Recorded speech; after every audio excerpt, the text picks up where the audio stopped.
Diz assim a palavra do nosso Deus, 1 Timóteo capítulo 3, dos versos 14 ao 16. Escrevo-te, disse Paulo, estas coisas, esperando ir ver-te em breve, para que, se eu tardar, fique ciente de como se deve proceder na casa de Deus, que é a igreja do Deus vivo, coluna e baluarte da verdade. Evidentemente, grande é o mistério da piedade. Aquele que foi manifestado na carne, foi justificado em espírito, contemplado por anjos, pregado entre os gentios, crido no mundo e recebido na glória. Amém? Ó Senhor, graças te damos por tua palavra e que possamos refletir um pouco mais sobre a tua palavra em nossos corações, sobre Jesus Cristo, o soberano Rei. Nós oramos assim, ó Pai, que eu seja tão somente o seu instrumento, porque a ti pertence a honra, a glória e o louvor, e o Senhor é aquele que tudo regerá. Nós oramos em nome de Jesus. Amém e amém. Podem sentar em nome de Jesus. Todo culto e toda cantata, o musical trouxe uma mensagem aos nossos corações, baseado apenas na vida de uma pessoa, baseado na vida de um ser, alguém, que a história se dividiu em seu nome, e todas as coisas convergiram nele e a partir dele, tanto antes dele como depois dele, mas sempre apontando para ele.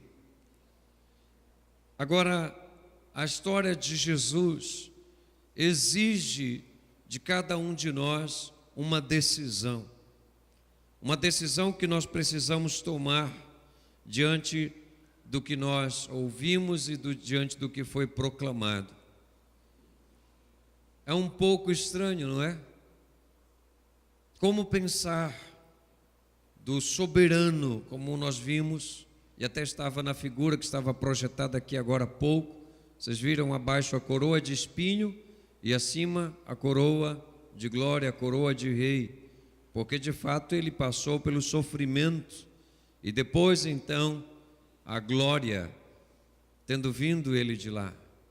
Mas pense um pouco comigo, quem é esse homem? Seu nascimento veio ao mundo como qualquer menino veio ao mundo, e assim também ele veio.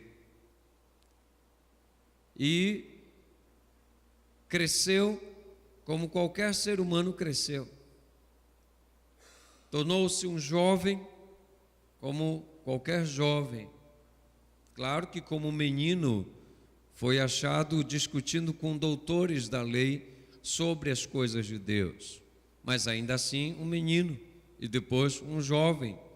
Não há nada de especial nisso.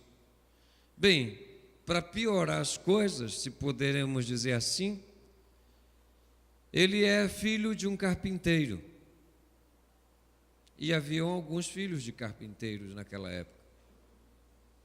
Ele não era um filho de um governador, não era filho de um rei, pelo menos não aqui na terra. Sua mãe era uma mulher simples, camponesa. O que há de especial nesse menino? Se ele nasceu como qualquer um outro, veio ao mundo, segundo as Escrituras, mas não de forma comum, mas o Espírito de Deus foi quem o gerou. E cresceu, tornou-se jovem, depois entrando por sua idade adulta, continuou sua peregrinação, ensinando o Evangelho, ensinando as coisas do reino de Deus, mas ainda assim um homem parecido como qualquer um outro homem. Até aí parece que não existe nada de especial. E quando ele entra em Jerusalém, como foi dito na narração lá do irmão Gama, quando ele entra por Jerusalém, naquela festa chamada de Ramos, como foi narrado, Jesus entra, mas ele não entra numa carruagem, não entra em cima de uma carruagem de ouro ou de prata ou com ostentação, mas ao contrário, ele entra montado num jumentinho. E como que um rei ou um soberano entra numa cidade montado não num cavalo bem preparado, mas montado em um jumentinho? Como diz a Bíblia, um jumentinho. Apenas isso. E é saudado por alguns ramos, algumas folhas. E continua a sua trajetória. Mas, depois dos seus ensinos e de sua palavra, ele participa de uma mesa e ceia com os seus discípulos, os seus seguidores. E depois de ter ensinado e curado a muitos e ensinado o reino de Deus, na última parte da sua vida, ele sofre de forma terrível a partir do Getsêmani. E as pessoas, lembrando a narração, vieram buscá-lo, talvez pensando que ele teria uma reação, que talvez fosse difícil segurá-lo, mas ao contrário, ele está ali. Em uma das narrações, há uma coisa que já começa a diferenciar Jesus Cristo. Nem todos os evangelhos dizem isso, mas um dos evangelhos diz que quando foram buscar Jesus, alguém pergunta: quem é Jesus? E quando ele diz, sou eu, a Bíblia diz que todos caem naquele momento. E segunda vez eles se levantam e perguntam, quem é Jesus Cristo? E ele diz, sou eu, ou eu sou. E as pessoas caem segunda vez. Em alguns evangelhos você vai encontrar algumas narrações, detalhadas sobre isso. E nessa narração as pessoas caem quando vão buscar, mas ele não faz jogo duro, ele não resiste, ele simplesmente vai. E por que foi? Acreditava na sua missão. E quando foi praticamente, por assim dizer, linchado pelas pessoas, pelos homens, chicoteado, numa quarentena da qual poucas pessoas sobreviviam. Quando alguém era levado àquela quarentena, alguns já saíam dali mortos. Jesus Cristo aguentou a quarentena. Depois da quarentena ele segue a via dolorosa, carregando a cruz, e é colocado naquela cruz. Até aí também não há muita diferença, porque alguns também foram crucificados. Há exemplo dos ladrões também que foram crucificados ao seu lado. Então até aí parece que ele é apenas alguém que veio, e que passou, e que ensinou, e que sofreu, e que morreu, e que montou no jumentinho, e que entrou em Jerusalém assim. Mas algumas coisas vão demonstrando que existe alguma coisa diferente nesse homem. Quando ele está ali crucificado, e quando ele está para render e entregar o seu espírito, a Bíblia diz que houve trevas em todo aquele lugar, naquele momento. E criou-se um ambiente muito diferente. E quando ele expirou, a Bíblia diz que o véu do santuário, do templo, se rasgou de alto a baixo. Era muito alto, não é como as cortinas que nós temos hoje. Essa era muito alta e muito grossa. E não foi rasgada de baixo para cima, porque alguém poderia dizer, bem, foram algumas pessoas lá e rasgaram. Mas ela se rasgou de alto a baixo, de onde não podiam alcançar, se rasgou de cima para baixo. Era um recado de Deus, que agora não haveria mais divisão para que os homens chegassem a Deus, porque um sacrifício foi feito naquele momento.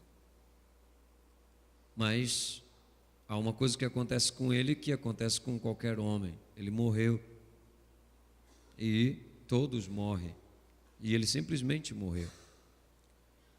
Mas a diferença começa justamente quando no terceiro dia, contrariando a regra geral que segue todo ser humano, que vai acontecer com você e comigo, porque eu sei que quando morrer, eu terei morrido, e você também, e o cemitério está cheio de pessoas que morreram e elas nunca mais tornaram a viver. Mas contrariando tudo e todos, depois de sua morte, no terceiro dia, ele ressuscitou, foi ressuscitado e foi testemunhado por algumas pessoas que foram logo pela manhã verificar o que havia acontecido. E segundo as Escrituras, ele ressuscitou, depois apareceu a muitas pessoas. A sua aparição foi durante muito tempo, ainda 40 dias, por mais ou menos esse espaço, continuou aparecendo a muitos dos seus discípulos. E depois subiu aos céus. Agora a coisa já ficou complicada.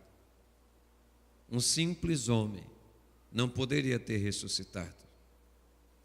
Um simples homem não poderia ter subido aos céus. E a Bíblia diz que aquele que desceu, aquele que subiu aos céus, é aquele que desceu de lá. E aí começam as diferenças sobre Jesus Cristo. Agora, há uma coisa que as Escrituras mostram que nós lemos agora há pouco, falando sobre Jesus. Aquele que foi manifestado na carne foi justificado em espírito. Ele foi primeiro contemplado por anjos. Então a diferença dele é que ele veio do céu, ele veio de Deus, foi contemplado por anjos. Depois do evangelho foi pregado entre os gentios, foi crido no mundo, como de fato já passam mais de 2000 anos e o evangelho de Jesus Cristo continua tão forte como antes, e foi recebido na glória. Ele voltou então de onde veio, voltou para a glória do Pai.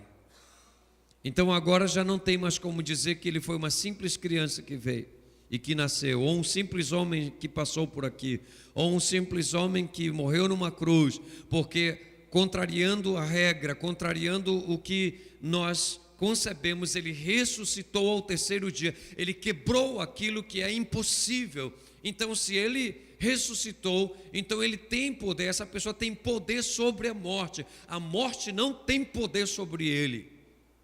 Como diz as Escrituras: ó morte, aonde está o teu aguilhão? Ele venceu a morte, ele ressuscitou ao terceiro dia e ele está à glória de Deus Pai. Agora, não para por aí. As Escrituras mostram também, não somente isso, mas no livro de Apocalipse diz que ele virá com poder e grande glória. A Bíblia fala sobre o trono que ele estará sentado. E agora o homem que nós vimos aqui, o homem de dores, como diz no livro de Isaías, não será mais reconhecido por muitas pessoas, porque quando ele vier, e vier de onde ele é, que é a glória, que é a presença de Deus, que é o lar celestial, quando ele vier, a Bíblia diz que ele virá nos céus com poder e grande glória, e miríades de anjos, muitos anjos com ele. Virá com poder e grande glória, e a Bíblia diz que aqueles que estão nele e que morreram nele serão ressuscitados. E agora nós precisamos tomar a nossa decisão diante de Jesus Cristo. Ele veio a nós, ele veio em glória e virá em glória. Ele se assentará no trono para julgar todas as coisas. A Bíblia nos declara então que virá um grande trono branco, e aquele que está assentado no trono julgará todas as coisas com seu poder. A cantata nos trouxe o tema O Soberano Rei, porque Jesus Cristo, aquele homem que estava aqui sofrendo, homem de dores, aquele que ensinou, aquele que foi esbofeteado, aquele que ensinou, aquele que amou, aquele que não retalhou a ninguém, virá agora, não como cordeiro, mas virá como leão da tribo de Judá, Rei dos reis e Senhor dos senhores. A pergunta para essa noite é: você e eu estamos preparados para o dia da vinda do soberano Rei? Você está preparado para o dia quando ele vai se assentar não sobre um jumento, mas se assentar sobre o seu trono, e as pessoas vão dar conta das suas vidas diante dele? Você está preparado para isso? O mundo parece que está cada vez mais se afastando de Deus. Eu me lembro do tempo em que a Páscoa, as pessoas faziam muito silêncio. As pessoas tinham uma reverência incrível para a Páscoa. Nossos pais, os nossos antepassados faziam coisas, não permitiam que nós fizéssemos algumas peripécias. A criança não podia correr porque era Semana Santa. E nós não podíamos comer carne ou outra coisa porque era Semana Santa. Eu me lembro que uma vez criança eu estava na casa da minha tia e era Semana Santa. E aí eu comecei a brincar com alguns colegas e nós começamos a jogar pedra em algum lugar. E ela chegou, não, você não pode jogar pedra, porque nós estamos na Semana Santa e você não pode fazer isso. Então, se era exagerado ou não, eu não quero entrar na questão, mas uma coisa era interessante, as pessoas paravam, as pessoas tinham um tipo de respeito. Você pega agora a Semana Santa e você encontra as rodas de pagode, regado a muita bebida. Quando eu estive em alguns supermercados na véspera de hoje para comprar algumas coisas, eu estava vendo o quanto de cerveja e de bebida que as pessoas estavam levando para casa. Bem, provavelmente isso não era para Páscoa. Agora, o Cordeiro de Deus que tirou o pecado do mundo é o soberano Rei e Senhor. Muitos estavam diante dele aqui quando ele veio em forma humana, mas todos estarão diante dele agora quando ele vier em glória. E vamos responder a nossa vida diante daquele que tudo regerá, que criou todas as coisas. Estamos preparados para isso? Eu quero convidar você para fechar os seus olhos nesse momento e vamos orar juntos ao Senhor. Eu sou apenas um pastor, eu não sou juiz e não estou aqui para julgar ninguém, mas eu preciso dizer a você que o Rei está voltando e Ele é soberano e nós vamos nos encontrar com Ele, todos nós, e vamos prestar conta de nossa vida. Ele se sacrificou por mim e por ti, o seu sacrifício foi para perdoar os nossos erros e os nossos pecados e para nos colocar de novo próximos de Deus. Você pode se aproximar de Deus nessa noite, você pode entregar sua vida a Deus nessa noite, você pode reconhecer que Ele é o Senhor da sua vida e do seu coração nessa noite. Ó Deus, nós oramos em Teu nome, porque cremos que o Senhor é o Filho de Deus, aquele que tudo regirá, aquele que tudo rege, aquele que tem todo o poder nas mãos. Senhor, Tu és aquele que, contrariando toda a expectativa, colocou as mentes em dúvida e em grande e em cruel dificuldade, porque como conceber um homem que morreu, mas por si só, pelo poder do Pai, pelo poder de Deus, voltou a viver. O Senhor venceu a morte, o Senhor ressuscitou, e o Senhor também tem poder para ressuscitar aqueles que estão mortos nos seus erros, mortos em suas vidas, afastados de Deus. Ó Deus, eu oro para que agora possamos responder ao Senhor, e junto com todos aqueles que já se prostraram e já reconheceram que Jesus é o Senhor, eu oro que todos possam nessa noite reconhecer o soberano Rei Jesus Cristo, aquele que era, que é e que há de vir. Eu oro, ó Deus, que se alguém entrou aqui nessa noite e anda afastado do Teu caminho, que hoje volte, que essa Páscoa seja verdadeiramente a Páscoa, que o Cordeiro de Deus, que o Seu sangue nos purifique de todo o pecado e estejamos diante da presença do Senhor. Oro, ó Deus, para que aquele que está aqui já ouviu a sua história, já assistiu através de filmes de homens sobre a história do Senhor, hoje está diante do Filho de Deus, diante de Deus, para declarar a sua confiança, a sua crença em Ti.